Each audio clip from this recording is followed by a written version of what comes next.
আসলে আমার কষ্ট লাগলো। দেখেন ওই যে একটা মরুভূমিতে একটা ঘোড়া দেখতে পাচ্ছেন আপনারা। এটা কিনু নাই এখানে, খাওয়ার মতো কিচ্ছু নাই। দেখেন পুরাটা মাঠ কি সাদা ফকফকা হয়ে রয়েছে, ফাইটে গেছে মাটিগুলা। এখানে কিন্তু ঘাস নাই।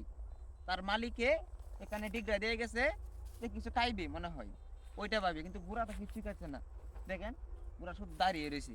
এখন আমি ভাবলাম আমি একটু কিছু দেই, ঘোড়া কাক।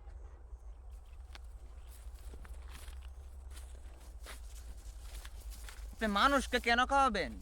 হ্যাঁ, একটা অপরিচিত ঘোড়া, সে মনে করছে তার মালিক নাকি আমি। না হলে একটা ঘোড়ার কাছে আপনি যাইতে পারবেন?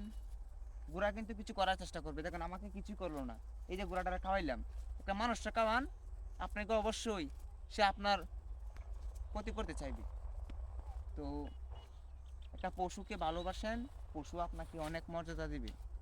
একটা পশু আপনাকে ডাক দিলে বলছো এই পশুটা, আমি এখন মনে করেন তেমন একটা পরিচিত এই পশুটাতে এখনো হয় নাই, কিন্তু যদি এক দুদিন থাকি অবশ্যই ভালোবাসা ভালোবাসা হয়ে যাবে এই ঘোড়ার প্রতি। তো কি বলবো, এই দেখেন কিভাবে কাছে নিজ মালিক মনে করছে আমাকে। হ্যাঁ, মানুষকে কেন খাওয়াবেন আপনি? ওই মানুষই আপনার শত্রু। মানুষ যে ওই আপনার শত্রু, এটা কথায় মাথায় রাখেন। এই যে দেখেন ঘোড়াটা কি পুষ মানছে দেখছেন, অপরিচিত একটা ঘোড়া। দেখেন এই যে আমারে, দেখেন আমি আদর করতেছি।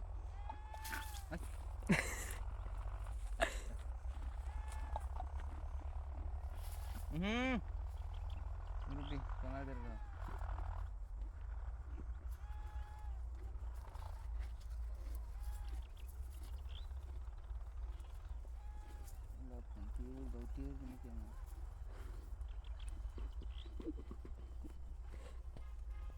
মানুষকে খাওয়ায়েন না। সারা জীবন যদি মানুষকে খাওয়ান, তার কাছ থেকে আপনি কিচ্ছু পাওয়ার চেষ্টাই করবেন না। হ্যাঁ, মানুষকে কেন খাওয়াবেন? দেখেন আপনি প্রমাণ দেখেন।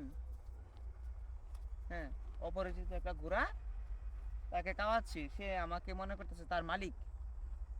সে তো আমাকে কিছু করতে পারলো পারলো না, কিন্তু কিন্তু করে নাই। পশুর পাশে দাঁড়ান, মানবতার কাজটাতে কি করতেছেন? এগুলা করে কত না দাম পাইবেন। একটা পশুরে সহযোগিতা করেন। পশুরও একটা জীবন আছে কিন্তু, তারারও একটু দেখেন। এই যে দেখেন, বুঝছেন কি সুন্দর পুষ মানে গেল আমার। হ্যাঁ, জীবন এটাই তো, এটাই তো জীবন ভাই। ভালোবাসা, যে অল্পতেই আপনাকে ভালোবাসবে, ওটাই হচ্ছে ভালোবাসা। ঘুরায় পেঁচায় যারা ভালোবাসে ওইটা ভালোবাসা না। এই দেখেন অল্পতে আমাকে ভালোবেসে ফেলছে, তার কাছে আমাকে যেতে দিয়েছে, দেখছেন তার কাছে আমাকে যেতে দিয়েছে, সে কিছু করলো না। হুম, আপনারা তো বয়ে কাছে যাবেন না, যাবেন যাবেন না। তো ভালো থাকেন, সুস্থ থাকেন, আল্লাহ হাফেজ।